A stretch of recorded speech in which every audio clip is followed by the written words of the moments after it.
how to deal with the traffic you have driven to your website.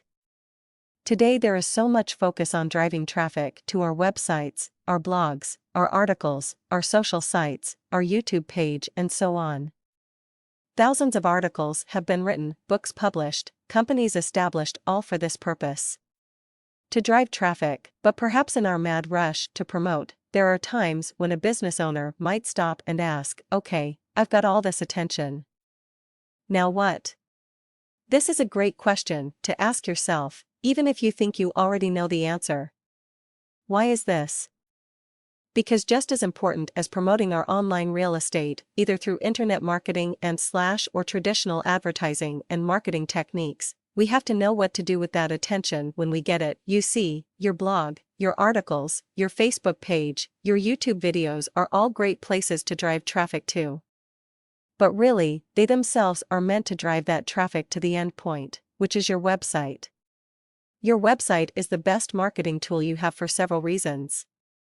First, you have control over it and what gets put on it. Second, you have a virtually unlimited number of ways that a site can be built and modified to serve your customer. After all, those great sites we mentioned above, Facebook, YouTube, Twitter, and even this one, are just larger and more complex version of a simple 5-page info site. A website can be anything you want it to, and do almost anything you desire.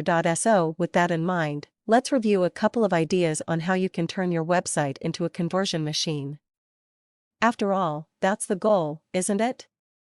To convert a visitor into a paying customer, or at the very least, an active participant. Idea number 1, sell them something. Admittedly, this is hardly a revelation. E-commerce is one of the most obvious means of turning a website into a revenue-producing marketing tool. Really, though, this idea can take on many forms that may not be so obvious. For example, aside from the online store, you might sell memberships to a program you've built, or provide your real-world customers with a means to pay for a membership online. This idea can be taken further, and you can provide a payment portal for all sorts of non-internet related functions like rent, subscriptions, service fees, etc., etc. Another way you can sell something online is to provide an educational program, be it a live series of webinars, audio or video course, interactive learning tools, and more. The visitor can pay a registration fee and gain access to your knowledge base. For nonprofit organizations, the website can be a way to collect donations. It's safe, easy, and convenient. In addition, because it's all done online, the donator can receive information or downloadable goodies as a way of saying thank you. Think about the idea of a resource hub. For instance, on one side, members pay to post ads seeking transportation of goods. On the other side, members can pay to post their ability and availability to transport goods. By being paid members, each side is matched up by the system. We won't go into all the ways a website can collect money, but as you can see, this is a great use of your online real estate. Idea number 2, the opt-in offer. This is a great way to engage and keep engaged visitors to your site. By providing them with an inside value, you will build a voluntary email list to which you can market in the future.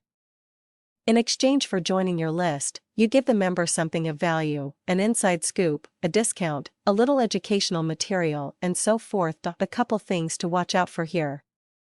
First, don't scam people. Deliver what you promise when you promote your offer. There's nothing worse than thinking you're getting something great when you put in your name and email and then getting the shaft instead. Secondly, you must adhere to the anti-spamming laws. Always provide the people who have opted in a way to opt out and unsubscribe from your mailing list. This is critical and an actual law. Remember that once you have a list, keep in contact with them. Send out regular broadcasts of things of interest. Make sure it's not too frequent as you'll bother people, and not too infrequent so that you get lost in the junk mail. And also keep in mind that you don't want to send out nothing but ads for your products or services. Make a good portion of the broadcasts useful and free info. Idea number 3, a newsletter or easing. This is somewhat similar to your opt-in offer, but slightly different. When people sign up for this, they will get a regularly scheduled bit of info spelled out at the time of registration. But what's great about this is that not only does your newsletter or e-zine contain great tidbits, you can put ads, special offers, and more, but just as before, adhere to the anti-spamming laws and to the rules of common courtesy. Treat people who have volunteered their name and email with respect, and you will find that you keep a lot more of them, and your list will grow steadily over time. Idea number 4: a free membership. The reasons for this are as limitless as your own imagination. And it's yet another way to build a voluntary email list. But by allowing people to sign up for something, you can give them all sorts of things in return. Your membership might be to download an app, or a widget, or get inside access to your frequent updates of news, financial info, and more. A membership might allow the member to schedule and pay for cleaning services or other real-world services. You might provide a forum for discussion, or a networking system for your members to interact with you and each other.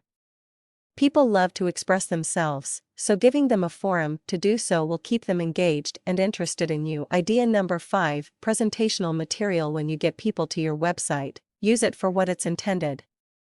Use it as a marketing tool. Present your information in a creative and engaging way. If at all possible, create a brief overview video about you and your company. Provide multimedia resources such as testimonials, service info, and more. You want your website to reflect the quality and pride you take in your company, and you want it to convert the visitor into an active customer. Remember the mantra of marketing: AIDA: attention, interest, desire, and action. There's no better place to do this than on your website. Present yourself in a clear, interesting way. Think of your site as a salesman that is on duty 24/7. This is hardly a definitive list. You need to think about what you do and how you can engage your visitor. But that is the point. Engage them, grab their interest, and keep it. People are taking the time to check you out, so give them a reason to and to come back. The web is a very competitive and chaotic place, and the surfer is generally impatient and has little time for boring or rambling info. Be clear, concise, and creative.